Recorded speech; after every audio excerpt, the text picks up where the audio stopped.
نبی کریم صلی اللہ تعالی علیہ وسلم نے ارشاد فرمایا، تین لوگ ہیں جنہیں دیکھ کے رب مسکراتا ہے۔ یا رسول اللہ صلی اللہ علیہ وسلم وہ کون کون سے؟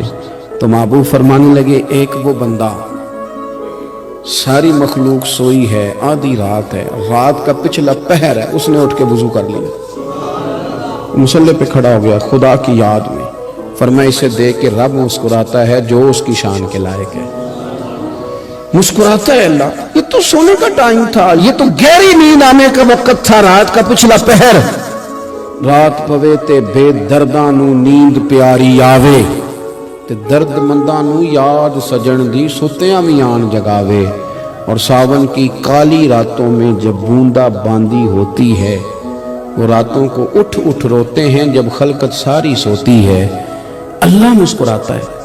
اور سننا میرے بھائی، میرے نبی پاک صلی اللہ تعالی علیہ وسلم فرماتے ہیں، جب مسلمان نماز کے لیے صفیں بناتے ہیں نا، ترتیب لگ رہی ہوتی ہے، اب اللہ کی بارگاہ میں کھڑے ہوں گے، قیام کریں گے، رکوع کریں گے، سجود کریں گے، فرمایا جب مومن صفیں بناتے ہیں تو رب دیکھ کے مسکراتا ہے،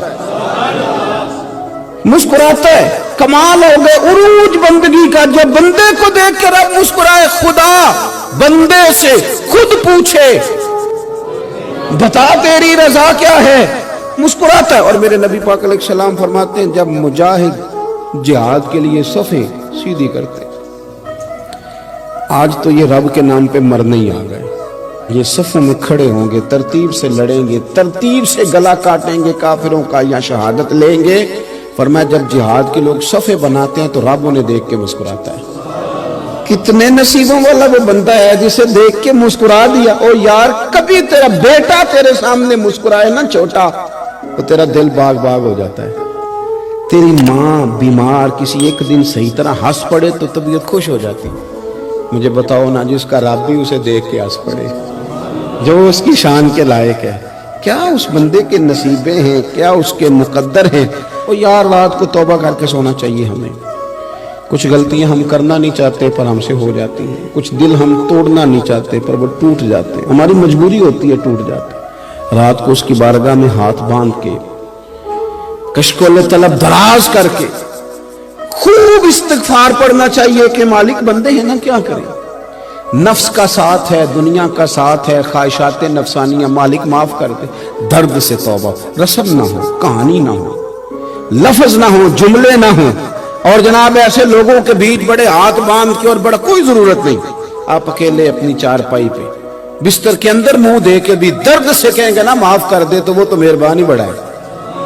میرے نبی پاک صلی اللہ علیہ وسلم مثال دیتے ہیں، فرمایا ایک آدمی صحرا میں جا رہا، صحابہ سے حضور خطاب کر رہے ہیں، فرمایا ایک آدمی صحرا میں جا رہا تھا، اس نے اپنی اونٹنی پہ کھانا، پانی، پیسے، ہر چیز رکھی ہوئی تھی، صحرا تھا بہت بڑا، درمیان صحرا کے گیا تو تھوڑا سا سستانے کے لیے، آرام کرنے کے لیے اونٹنی سے نیچے اترا۔ اب اس نے اونٹنی کی لگام، اونٹنی کی نکیل اپنے سرہانے کے نیچے رکھی، ہاتھ کے ساتھ پکڑی اور سو گیا۔ تھوڑی ہی دیر کے بعد جب اس کی آنکھ کھلی تو دیکھا اونٹنی غائب ہے۔ صحرا میں وہ پیدل نہ آگے جا سکتا ہے، نہ پیچھے جا سکتا ہے، نہ دائیں نہ بائیں، کھانے کو روٹی نہیں، پینے کو پانی کا قطرہ نہیں، تھوڑا ادھر بھاگا ادھر بھاگا، تھک گیا۔ کریم محبوب فرماتے ہیں وہ پوری طرح نڈھال ہو گیا اور مایوس ہو گیا، معاذ اللہ، مایوس ہو کے دوبارہ اسی جگہ آ کے لیٹ گیا جہاں پہلے لیٹا تھا، انتظار کرنے لگا کہ اب موت ہی آئے گی، آخری وقت ہے، نہ میں پیدل یہ صحرا کراس کر سکتا ہوں، نہ پیچھے جا سکتا ہوں، نہ کھانا ہے نہ پانی ہے، سوائے موت کے کوئی سہارا نہیں۔ حضور فرماتے ہیں وہ رستے میں دوبارہ لیٹ گیا، اچانک اس نے رخ بدلا تو اونٹنی سامنے کھڑی تھی۔ حضور نے صحابہ سے پوچھا، بتاؤ نا اسے بھلا کتنی کو خوشی ہوگی؟ یا رسول اللہ، جسے نئی زندگی مل گئی ہے۔ آپ دیکھیں نا، سارے ڈاکٹروں نے کہہ دیا کہ اس کے تو گردے، معدہ، جگر، ہر چیز ختم ہے، گھر لے جاؤ، خدمت کرو، ہر طرف پریشانی ہے۔ وہ بندہ بھی سمجھ گیا ہے کہ آخری وقت آ گیا، کل جاؤں پرسوں جاؤں، تیاری ہو گئی، سب لوگ آ گئے، باہر والے بھی آ گئے، یہ ماحول ایک عجیب رنگ اختیار کر گیا۔ اچانک ایک ڈاکٹر نے آ کے کہا نہیں نہیں، غلطی لگ گئی تھی۔ مجھے بتائیے انداز کیا ہوتا ہے؟ بغیر دوائی کے بندہ اٹھ کے کھڑا نہیں ہو جاتا،